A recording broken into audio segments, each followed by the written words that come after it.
I'm joined by Stephen Conroy, Manager at Tully Performance Test Centre. Stephen, maybe just explain a bit about what's happening here at the moment. Yeah, so Darren, in terms of the work here we do at Tully, basically going back a step, we identify along with the industry bulls for AI in terms of maternal genetics that will prove well in terms of maternal genetics. So we actually take their progeny then into Tully for further data recording, along with progeny of proven bulls as well that are out there in the industry and other young AI bulls.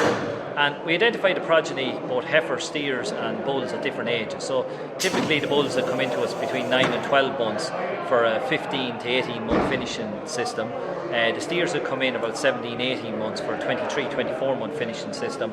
And the heifers then will come in that bit younger to be finished out with 17 to 18 months. So once we identify an animal progeny from sires of interest, we contact the farmer, we weigh the animal on the farm, and we pay the farmer a price per kilo based on what 5-star terminal index animals are making in the market that week. And when we do that, then the animals then come into Tully for 120 days.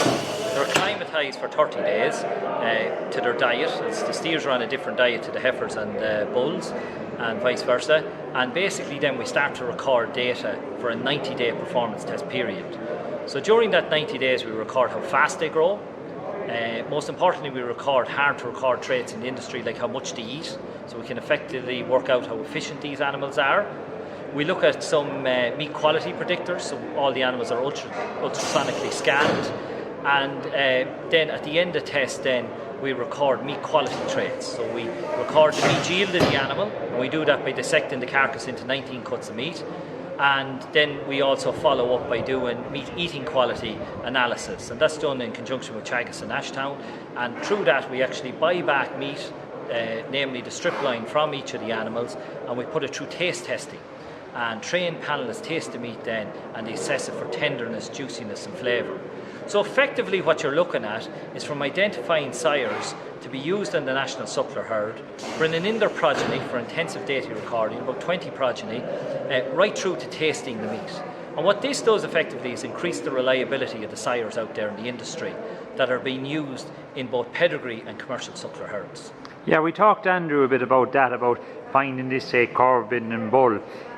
Say, typically, there must be a big variation then in performance within, just say maybe for example the bulls and steers. What's your typical performance, but maybe what's the variance between animals? Yeah, so if you think there's huge variance, if you take the bulls for example, which we've had a good number, about 1,200 bulls through Tully in the last 3 years.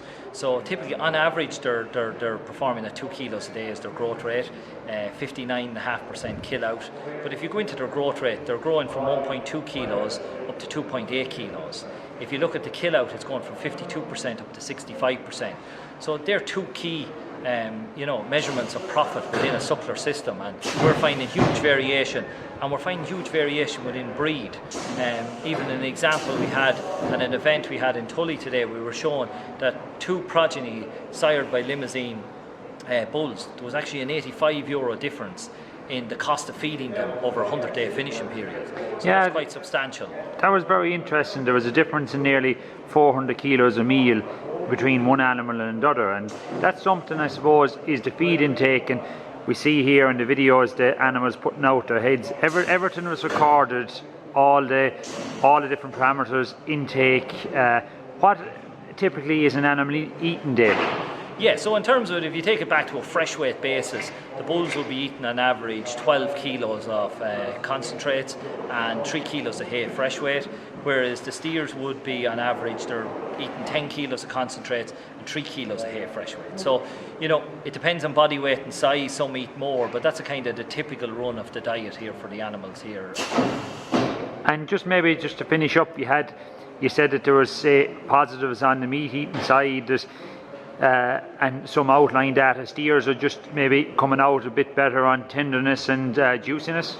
Yeah, so what we were demonstrating today is that the steers, out of a score of 10, they're averaging 1 full score more than the bulls, which is in line with the literature really out there, showing that these steers they're more tender and that their meat is more juicy. In terms of the flavour, actually, they were very much consistent with the scores that the bulls were getting in terms of flavour.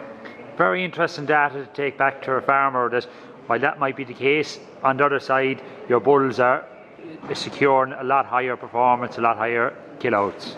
Yeah, I suppose in terms of the system we run here, you know, a lot of steers are being grazed at grass and things like that, and it's probably a more suitable. But when you actually put them into the finishing period, the last 100 days, there's no comparison really between the bulls and the steers.